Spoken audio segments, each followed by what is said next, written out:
만약 유럽에서 다음에 일어날 큰 위기가 총성으로 시작되는 것이 아니라 국경에 점점 나타나는 콘크리트 장벽으로 시작된다면 어떻게 될까요? 네토 동쪽 끝의 세 나라는 아직 발생하지 않은 위협에 대비하고 있습니다.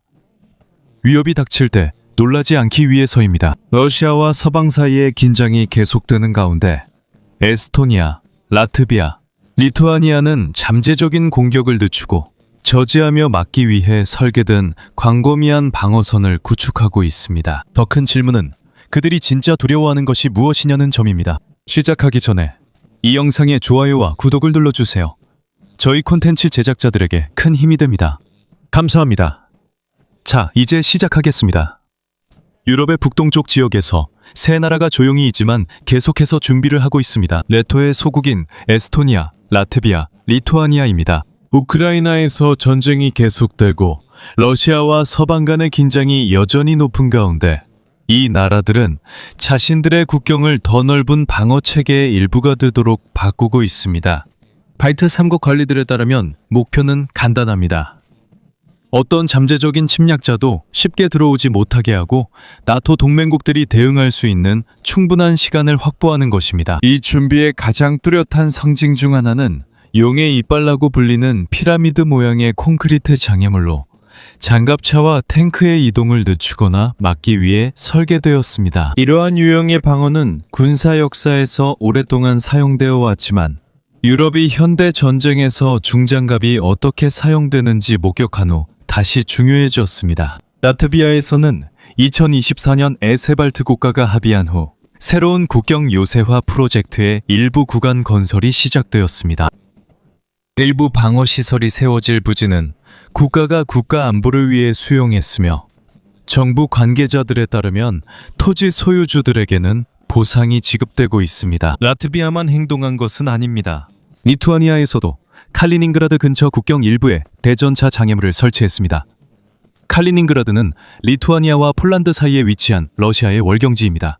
리투아니아 군 관계자들에 따르면 이는 다양한 방어 수단을 하나의 시스템으로 통합하려는 더 광범위한 공병 계획의 일부라고 합니다. 한편 에스토니아에서는 동부 지역의 장애물, 대전차 참호 및 기타 인프라 건설이 계속되고 있습니다. 목표는 군용 차량의 잠재적인 진입을 막는 것뿐만 아니라 국경의 주요 통로에 대한 통제도 강화하는 데 있습니다. 하지만 이 전략은 단순히 콘크리트 장벽에만 의존하는 것이 아니라는 점을 이해하는 것이 중요합니다. 소위 발트 방어선은 훨씬 더 광범위한 방어 개념입니다. 보고서와 공식 성명에 따르면 방어 계획자들의 관점에서 장벽이 공격을 완전히 막을 필요는 없습니다. 적의 진격을 늦추는 것이 더 중요합니다.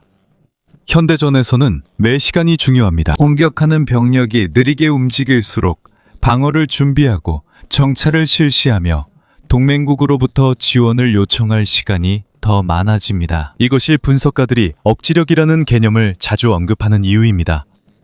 억지력은 전쟁이 반드시 일어난다는 것을 의미하지 않습니다. 사실 그 목적은 정반대입니다. 메시지는 어떤 공격적인 행동이든 그 대가와 위험이 너무 커서 시도조차 하지 못하게 만드는 것입니다. 발트 3국, 이 문제를 매우 심각하게 바라보는 또 다른 이유가 있습니다. 에스토니아, 라트비아, 리투아니아는 인구와 영토 면에서 나토 회원국 중 가장 작은 나라들에 속합니다. 이 때문에 이들 나라의 안보는 동맹의 집단 방위에 크게 의존하고 있습니다. 만약 한 나라의 위협이 가해지면 나토의 이론상 다른 회원국들이 도와야 합니다. 하지만 그 시스템이 효과적이기 위해서는 먼저 처음 공격받는 나라가 방어를 유지할 수 있어야 합니다. 여기서 새로운 요새화의 중요성이 드러납니다. 이러한 방어시설이 건설되는 가운데 나토도 해당 지역에서 존재감을 강화하고 순환 배치도 이어가고 있습니다. 여러 회원국에서 온 군인들의 배치가 이루어지는 한편 동맹이 필요할 때 신속하게 추가 병력을 파견할 수 있는 능력도 강화되고 있습니다. 지난 몇 년 동안 발트 3국의 군사 지출도 증가했습니다. 더 많은 예산이 방공, 감시 시스템, 정보 수집, 그리고 군대의 현대화에 할당되었습니다.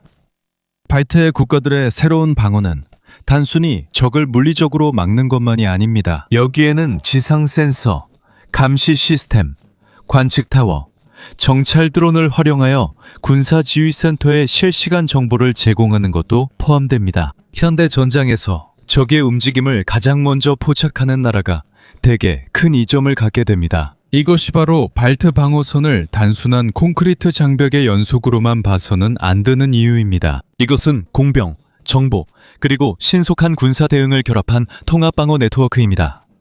그리고 이것이 일시적인 프로젝트가 아님은 분명합니다. 나토는 오랫동안 발트 지역의 취약점을 연구해 왔습니다. 에스토니아, 라트비아, 그리고 리투아니아는 유럽의 더 큰 국가들에 비해 전략적 깊이가 제한적입니다.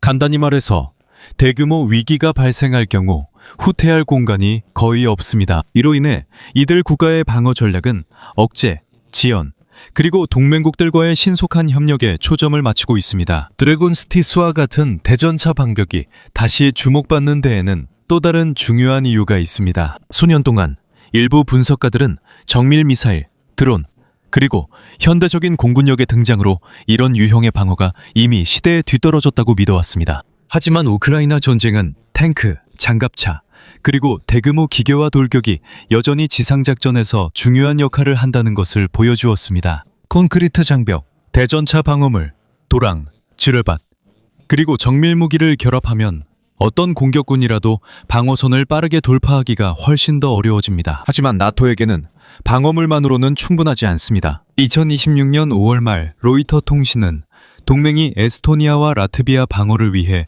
또 하나의 군단급 지휘 구조를 추가할 것이라고 보도했습니다. 독일과 네덜란드의 공동 성명에 따르면 민스터에 주둔한 첫 번째 독일 네덜란드 군단이 이 지역에서 나토 병력의 조정을 맡는 더 큰 역할을 하게 될 것입니다. 목표는 비상사태 발생 시 동맹이 신속하게 병력을 파견하고 조직할 수 있는 능력을 강화하는 것입니다. 로이터와 대화한 한 관계자에 따르면 이는 나토 동부 지역에 대규모와 속도를 제공하는 것을 목표로 하고 있습니다. 군단 본부가 단순히 병력을 추가하는 것이 아니라는 점을 이해하는 것이 중요합니다. 그 진정한 가치는 나토 회원국들의 다양한 대규모 군사 부대를 계획하고 조정하며 지휘할 수 있는 능력에 있습니다. 위기 상황에서는 병력이 많기만 해서는 충분하지 않습니다. 신속하게 동원할 수 있어야 하고 적시에 적절한 장소로 파견할 수 있어야 합니다. 이것이 바로 많은 국방 분석가들이 이번 새로운 조치를 2022년 러시아의 우크라이나 침공 이후 유럽 방위의 더 광범위한 변화의 일부로 보는 이유입니다. 네토의 준비가 강화되는 한편 러시아와 발트해 국가들 사이의 비난 공방도 더욱 격화되고 있습니다. 2026년 5월 러시아의 일부 관리들은 우크라이나가 라트비아 영토를 러시아를 상대로 한 드론 작전의 일부로 사용하고 있다고 주장하는 성명을 발표했습니다. 라트비아는 이를 강하게 부인하며 이러한 주장은 근거 없다고 밝혔습니다. 유엔에서 라트비아 대표들도 해당 주장은 단순한 허위 정보라고 밝혔습니다. 이 시점에서 수사와 실제 상황을 구분하는 것이 중요합니다. 양측 모두에서 강한 발언들이 나오고 있습니다. 하지만 더 중요한 것은 실제로 현장에서 이루어지는 구체적인 조치들을 관찰하는 것입니다. 그리고 현재 발트 지역에서 보이는 것은 분명합니다. 더 많은 방어시설, 더 많은 감시 시스템, 더 많은 군사 훈련입니다. 네이토 내에서 더 긴밀한 공조가 이루어지고 있습니다. 이것이 곧 전쟁이 임박했다는 의미는 아닙니다. 하지만 이것은 지난 몇 년 동안 유럽의 안보 환경이 얼마나 크게 변화했는지를 보여줍니다. 라트비아에서는 이러한 드론 사건들이 정치적으로 큰 이슈가 되었습니다. 드론이 연이어 침입하고 5월에는 석유 저장 시설에 영향을 미친 사건이 발생한 후 에비카 첼리나 총리가 사임할 수밖에 없었고 그 전에 안드레스 프루즈 국방장관이 이미 자리에서 물러났습니다. 이 문제는 새로운 유형의 위협에 대한 국가의 대비 태세를 둘러싼 더 넓은 논쟁의 상징이 되었습니다. 이와 동시에 리투아니아는 나토에 가입한 이후 역사상 가장 큰 보안 경보 중 하나를 경험했습니다. 2026년 5월 드론이 자국 영공에 진입하자 당국은 비상 경보를 발령했습니다. 보도에 따르면 일부 고위 관리들은 임시로 더 안전한 장소로 대피했고 빌뉴스 주민들에게는 예방 차원에서 대피소를 찾으라는 권고가 내려졌습니다. 발트해 지역의 많은 시민들에게 이러한 사건들은 우크라이나 전쟁의 영향이 자신들의 국경과 얼마나 가까운지 상기시켜주는 일입니다. 하지만 보안 분석가들 사이에 더 자주 언급되는 또 다른 사건이 있습니다. 2026년 5월 블라디미르 푸틴은 러시아 대통령에게 해외에서 법적 조치나 박해를 받는 러시아 시민을 보호하기 위해 무장력을 사용할 수 있는 권한을 부여하는 법안에 서명했습니다. 법률의 공식 문서에 따르면 군사력 사용에 대한 결정은 러시아 대통령에게 달려 있습니다. 이 법에 대해 서로 다른 입장에서는 해석이 다르다는 점을 기억하는 것이 중요합니다. 모스크바에 따르면 이 법의 목적은 러시아 시민들이 다른 나라에서 부당한 박해를 받는다고 여겨질 때 그들을 보호하는 데 있습니다. 하지만 동유럽의 일부 분석가들과 관계자들에 따르면 이 법은 러시아 밖에서 더욱 공격적인 행동을 정당화하는 법적 근거로 사용될 수 있기 때문에 우려를 낳고 있습니다. 이것이 바로 에스토니아와 라트비아를 포함해 러시아어 사용 인구가 많은 국가들에서 우려가 더욱 커지는 이유입니다. 발트해 지역에 여러 방어 체계를 구축하고 있음에도 불구하고 유럽의 전략가들을 계속해서 괴롭히는 한 가지 질문이 있습니다.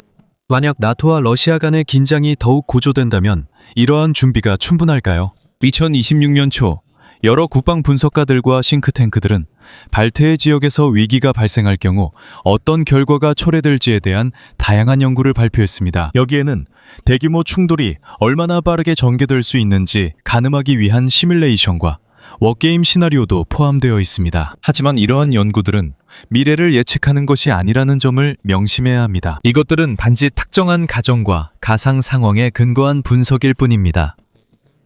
국경에는 구체적인 장벽만 추가되는 것이 아닙니다. 군사훈련도 늘어나고 정보 공유도 확대되며 배치 계획도 더 신속해지고 냉전 이후 어느 때보다도 회원국들 간의 협력이 더 긴밀해지고 있습니다. 네토의 관점에서 전쟁을 막는 가장 효과적인 방법은 누구도 전쟁에서 쉽게 이길 수 있다고 생각하지 않도록 하는 것입니다. 이것이 바로 동유럽에서 동맹의 존재감이 계속해서 강화되고 있는 이유이기도 합니다. 다국적 전투단에서부터 새로운 지휘 구조에 이르기까지 나토가 비상 상황이 발생할 경우 신속하게 대응할 수 있는 능력을 보여주려 하고 있음이 분명합니다. 한편 러시아의 경우 군사 자원의 상당 부분이 계속되고 있는 우크라이나 전쟁에 집중되어 있습니다.